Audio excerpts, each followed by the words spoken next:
এখন আমরা easy physics বই থেকে সমাধান করব ঢাকা বোর্ড 2023 সালের প্রশ্নটি। তোমরা যারা এখনো ইজি ফিজিক্স বইটি সংগ্রহ করনি দ্রুত সংগ্রহ করে ফেলো। আমাদের যে প্রশ্ন আছে এই প্রশ্ন হচ্ছে গিয়ে ক এবং খ নাম্বারটা হচ্ছে আগে আমরা দেখে ফেলি। প্রথম কথা হচ্ছে গিয়ে প্রথম প্রশ্ন হচ্ছে গোলীয় দর্পণের ফোকাস দূরত্ব কাকে বলে? গোলীয় দর্পণের ফোকাস দূরত্ব কাকে বলে?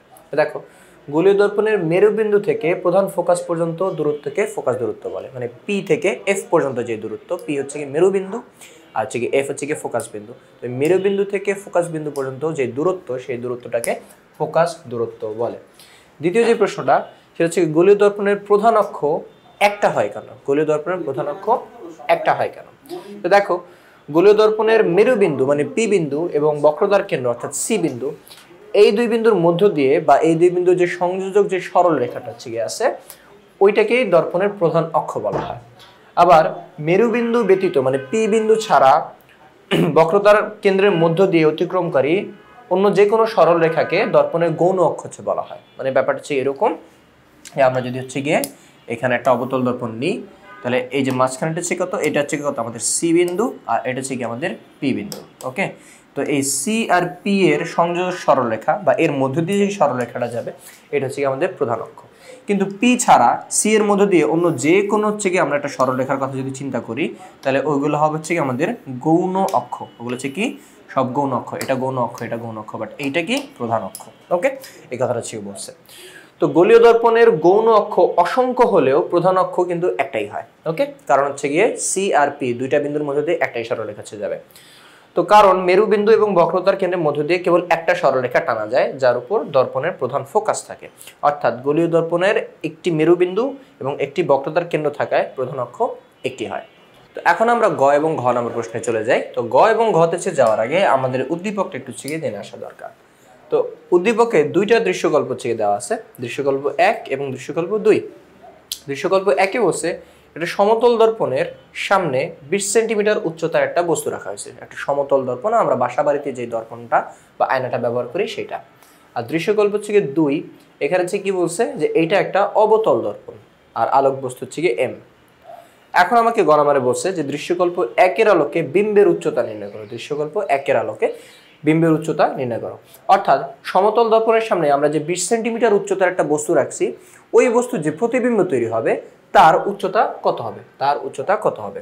তো আমরা হচ্ছে কি জানি যে আমাদের সমতল দর্পণে সবসময় একই সাইজের প্রতিবিম্ব তৈরি হয়। অর্থাৎ তুমি যতটুকু দৈর্ঘ্যের বস্তু রাখবা ততটুকু দৈর্ঘ্যের প্রতিবিম্ব তৈরি হবে।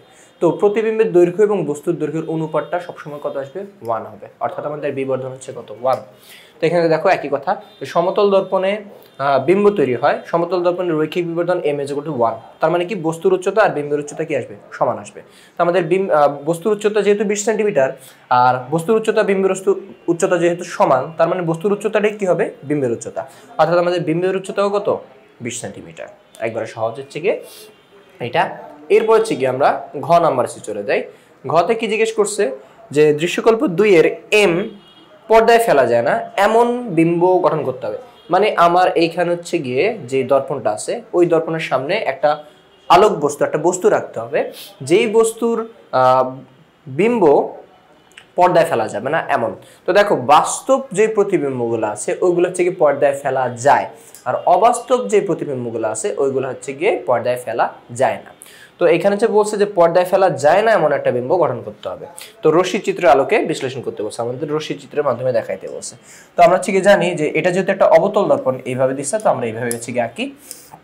তো এইখানে হচ্ছে গিয়ে তুমি এভাবে আঁকতে পারো, এই যে এরকম, অথবা তুমি এইভাবেও আঁকতে পারো, তোমার ইচ্ছা। দুইটাই কি অবতল দর্পণ। হ্যাঁ, তো আমাদের হচ্ছে বইতে হচ্ছে কিভাবে দেওয়া আছে আমরা ওইভাবে হচ্ছে আঁকবো।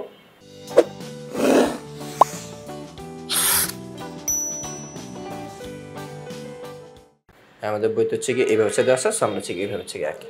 তো হচ্ছে গিয়ে এইখানে হচ্ছে কি করতে হবে, তোমার এমন একটা হচ্ছে গিয়ে প্রতিবিম্ব আঁকতে হবে যেইটা কি হবে? পর্দায় ফেলা যায় না। অর্থাৎ আমাদের অবাস্তব প্রতিবিম্ব হচ্ছে আঁকতে হবে। হ্যাঁ, অবাস্তব প্রতিবিম্ব আঁকতে হবে।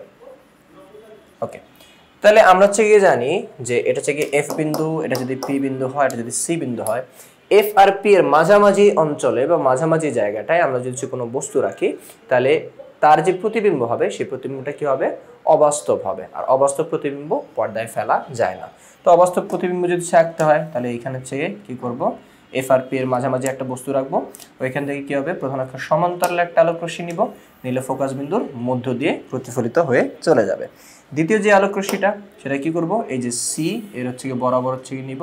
তো সি এর হচ্ছে গিয়ে বরাবর হচ্ছে নিলে সেটা উল্টা দিকে প্রতিফলিত হয়ে চলে আসবে। ওকে, এই যে বরাবর নিব ওই বরাবর হচ্ছে হয়ে যাবে।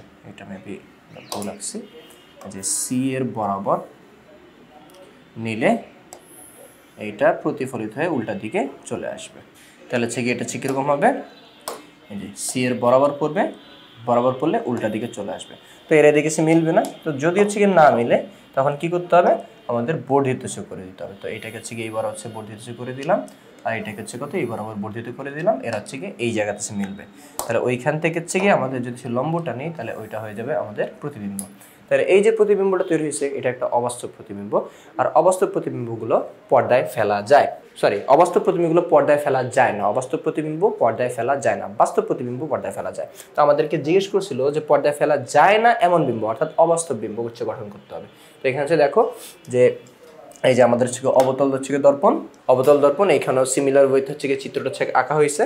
ওকে, তো যেহেতু এটা একটা অবাস্তব প্রতিবিম্ব, তো অবাস্তব প্রতিবিম্ব পর্দায় ফেলা যায় না। তোমরা হচ্ছে কি এভাবে হচ্ছে লিখে ফেলো। তো এই ছিল হচ্ছে গিয়ে আমাদের এই প্রশ্নের সমাধান। তো এই ধরনের আরও হচ্ছে গিয়ে বোর্ড প্রশ্ন এবং বিভিন্ন স্কুলের নির্বাচনী পরীক্ষার যে প্রশ্নের সমাধান সেগুলো হচ্ছে পেতে তোমরা ইজি ফিজিক্স বইটি সংগ্রহ করে ফেলো।